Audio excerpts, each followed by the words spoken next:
Ang amoebiasis o amoebiasis, kilala rin bilang amoeba o amoebic dysentery, ay isang impeksyon sa bituka dulot ng parasitong Entamoeba histolytica.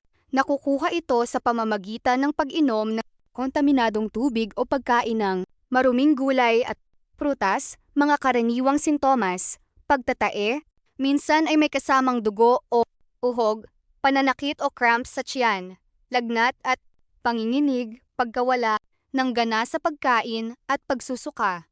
Paano ito maiiwasan? Maghugas ng kamay gamit ang sabon bago kumain at pagkatapos gumamit ng banyo.